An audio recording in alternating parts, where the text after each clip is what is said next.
Hey, welcome back. Sound check, video check. We're running, we're recording, and we're going to get right into it right after this.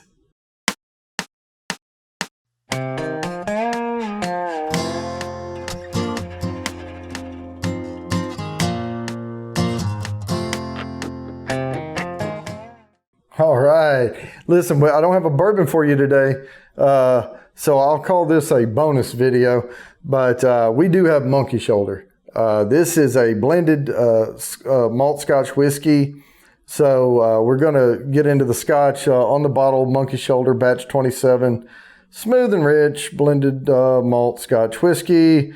I won't read all those words, but William Grant and Sons Incorporated. It says imported by, but I do believe that from the brief description I read on it, and I try not to read about any notes or anything. I try to get those honest to you, but I believe that it was 3 single malt Scotch whiskeys from 3 different distilleries blended together.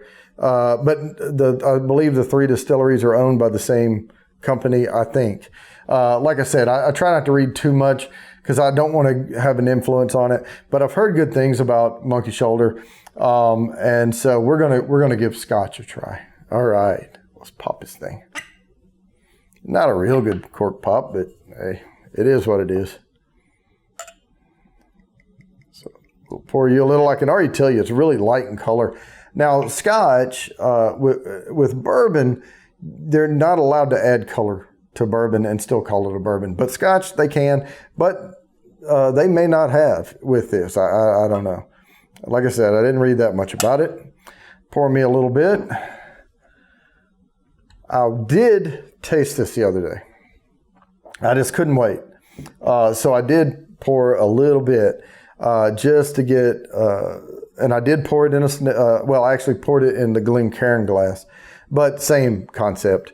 And I did taste of it. So I do have an idea of the notes, but only from my experience with it from before. We'll let those legs grow a little bit. That's Scotch. I can tell you there's a distinct nose. When you nose bourbon, you tend to get fruity caramel apple, or vanilla, vanilla, caramel, apple, those types of things. That's your like base bourbon notes.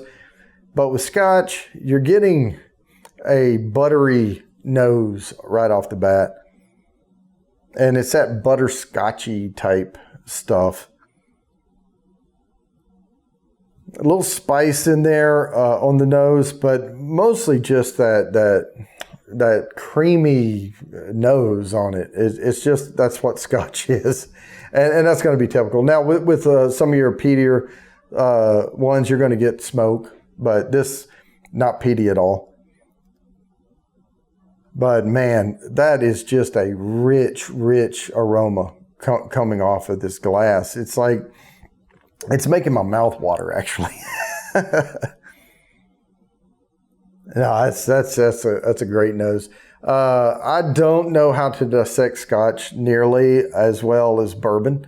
I've had a lot more bourbon than I've had Scotch, and I'm much more familiar with the notes I like to go to on bourbons. And so I have a thesaurus, a dictionary of stuff that I'm expecting, and few bourbons will surprise me anymore. Some of them may surprise me by how much spice they have in them, as opposed to just sweet wheat or corn. But I'm not surprised once I say, oh, there's some rye in here, then I know what to go to. But with Scotch, I'm not going to attempt to dissect this. I'm not going to attempt to break it down by region or anything like that, because I don't know. I'm not a Scotch person, expert by any stretch. But I can tell you that I'm getting buttery, rich, smooth, creamy goodness on the nose. But let me get this first sip out of the way.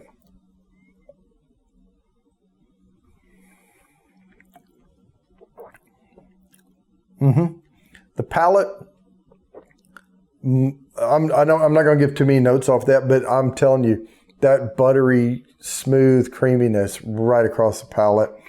It's got pretty decent legs on it. I've seen better legs. I wouldn't call this a super high-end Scotch.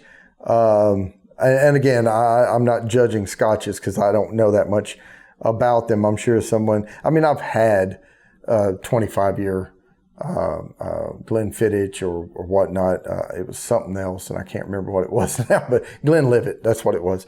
But, you know, and I've had Scotches here and there, but I haven't had it in a long, long time. So we're giving Monkey Shoulder a go.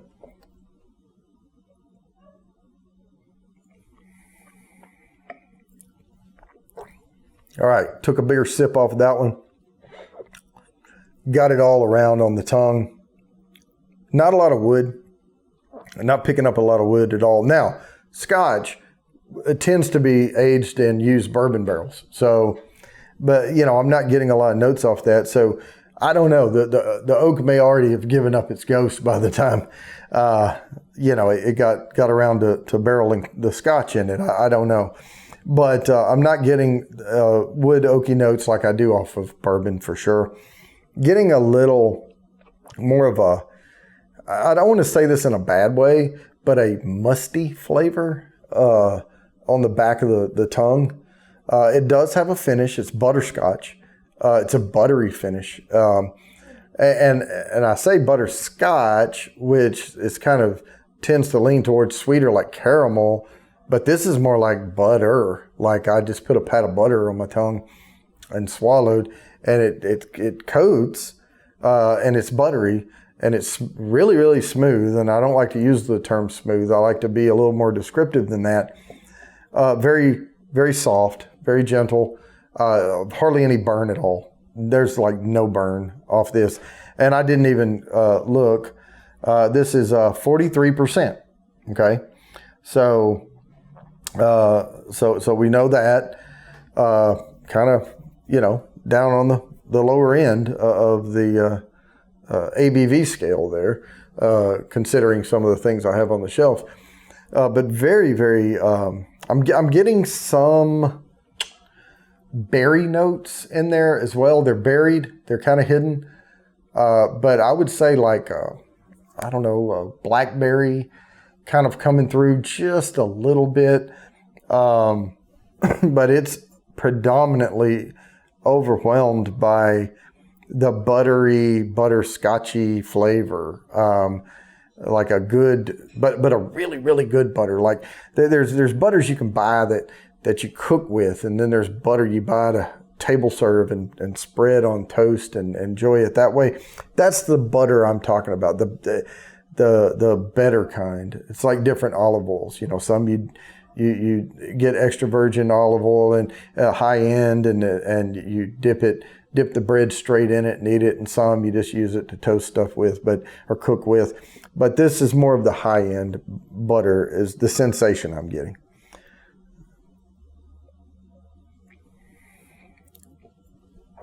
Yeah, more of the berries coming through, I think. And of course, I'm out of my element here. I'm used to getting darker notes. This is very light, very on the upper end of the scale. I'm used to it, you know, getting into leathers and tobaccos, and we're not getting into that at all. But no smoke in this, and I've had smoky, peaty Scotch before. It's like drinking out of an ashtray if you get some that are over peated or whatnot, over smoked. But this is not at all. Very, very light in color. Like I said, though, that color, really, you can't go by that with Scotch, because they can add caramel color if they want to. But if they did, they added a very, very light one. But yeah, I mean, all around, I think this is a good one. I think it's from my memory, I would think if somebody said, you know, how's Scotch taste? You know, what was Scotch? Well, here, try this Monkey Shoulder. I think you're getting a very typical baseline, decent flavored Scotch. And it was a very, very good price point on it too. I think I paid $30-something for this bottle. So not a big $300 expenditure.